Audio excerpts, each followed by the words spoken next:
What's up? I'm Kate. And I'm Mitch. And we are Showtime Media. Back again in the new year. This is our first YouTube video in a while. Yeah, I was just going to say, it's been a really long time since we did a YouTube video. I don't even remember the last time we did one, which is not that great. It's not good. But life is busy, as you all know. But we're back in 2020. We promise to be more regular on here so that you guys continue to get some value that you can add to your business and your marketing operations. So today we're going to be talking about branding. The 3 things that you need to get started branding your business and why you don't need to be a branding expert to do these 3 things. Yeah, so we get a lot of questions about branding and logos and all that kind of stuff.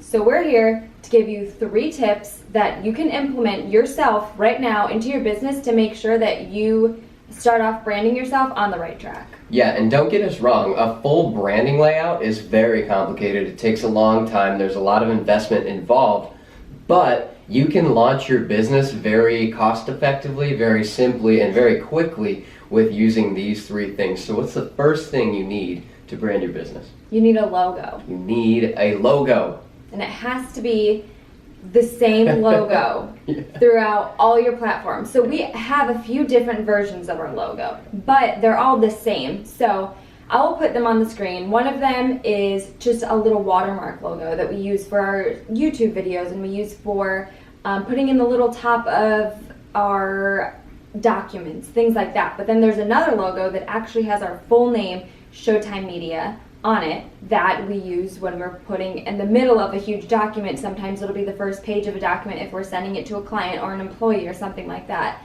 So you can have different variations of your logo, but you want to make sure that they are the same. They're the same font, they're the same color, they're the same design, just a longer version and a shorter version. Yeah, and that leads right into the next thing. You keep saying they need to be the same. They need to be in the same color palette. So you may have some different colors within that palette, but you need to make sure you're constantly using all of the same colors in all of your stuff. Social media content, email newsletters, company marketing materials, physical marketing materials. You need to make sure that all of those are in the same color palette because it looks extremely unprofessional if I send you something in the Showtime white, gray, black realm, and then my next email's got blue and green and yellow and all this stuff, and you don't know who it's coming from, you don't know what our brand looks like. You need to make sure you select a color palette that is right for your business and then continue using that with every single piece of material, content that you put out. Yeah, so I'll post a few different ideas of color palettes on the screen so that you can get an idea of kind of what we're talking about. But why this is so important is because you want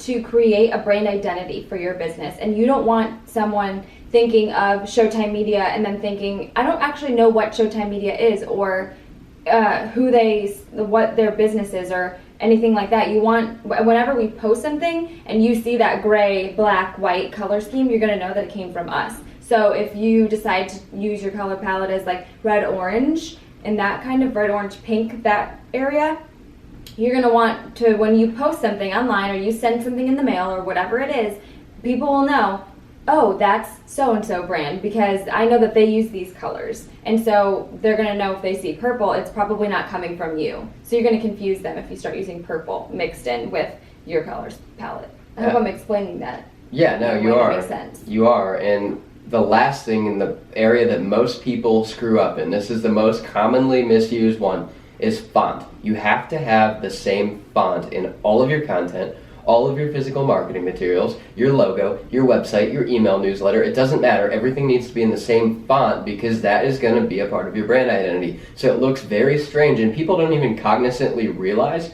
why it looks strange, but when you send an email newsletter and the heading is in one font, and then next week it's in another font, and then you put out a piece of content on social media and it's in another font, it all looks different, and people aren't thinking of why it looks different, but you're not building a brand identity. And so you need to pick a font that's strong, that represents your business and speaks your brand voice, and then use that in all of your content and all of your marketing materials. Right. So think of McDonald's. You don't even realize it, but they have that McDonald's, whatever font they use for their name. And what if you went to McDonald's in Nashville and then you went to the McDonald's in Cleveland, but their sign had 2 different fonts?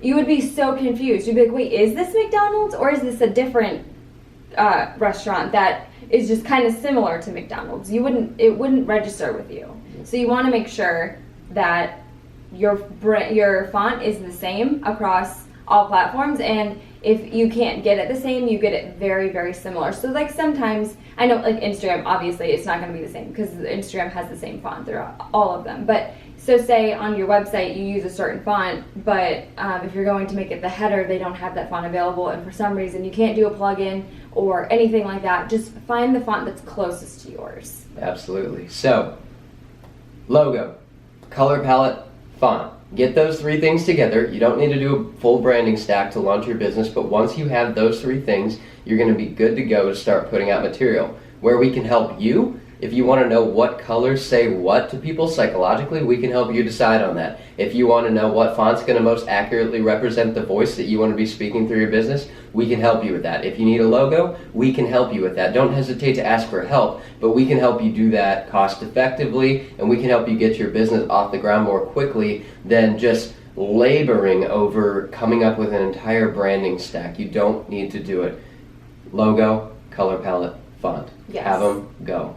3 easy ways to look professional. Take us out of here, Kate.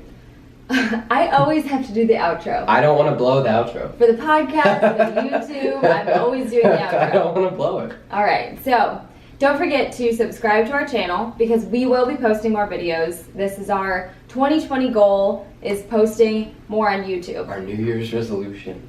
We have a whole podcast about that, so we'll link that below if you want to check that out. But so don't forget to subscribe because you're not going to want to miss our videos coming. Don't forget to like this if you found it valuable so that we know to make more videos on branding. And follow us at Showtime Media, MGMT on Instagram, and all of our stuff will be linked below because we're on tons of different platforms. So instead of giving you the whole spiel, go to the description box and you'll find everything you need to know.